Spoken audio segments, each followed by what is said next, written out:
عطا بن ابی رباح نے خبر دی، انہیں عبید بن عمیر نے، کہ ابو موسیٰ اشعری رضی اللہ عنہ نے عمر بن خطاب رضی اللہ عنہ سے ملنے کی اجازت چاہی، لیکن اجازت نہیں ملی۔ غالباً آپ اس وقت کام میں مشغول تھے، اس لیے ابو موسیٰ رضی اللہ عنہ واپس لوٹ گئے۔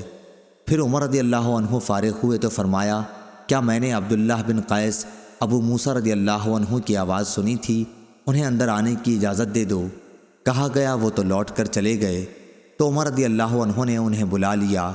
ابو موسیٰ رضی اللہ عنہ نے کہا کہ ہمیں اسی کا حکم حضرت صلی اللہ علیہ وسلم سے تھا کہ 3 مرتبہ اجازت چاہنے پر اگر اندر جانے کی اجازت نہ ملے تو واپس لوٹ جانا چاہیے۔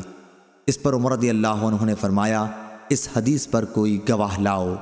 ابو موسیٰ رضی اللہ عنہ انصار کی مجلس میں گئے اور ان سے اس حدیث کے متعلق پوچھا کہ کیا کسی نے اسے حضرت صلی اللہ علیہ وسلم سے سنا ہے؟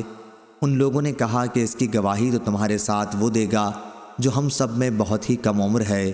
وہ ابو سعید خدری رضی اللہ عنہ کو اپنے ساتھ لے گئے۔ عمر رضی اللہ عنہ نے یہ سن کر فرمایا کہ نبی کریم صلی اللہ علیہ وسلم کا ایک حکم مجھ سے پوشیدہ رہ گیا، افسوس کہ مجھے بازاروں کی خرید و فروخت نے مشغول رکھا۔ آپ کی مراد تجارت سے تھی۔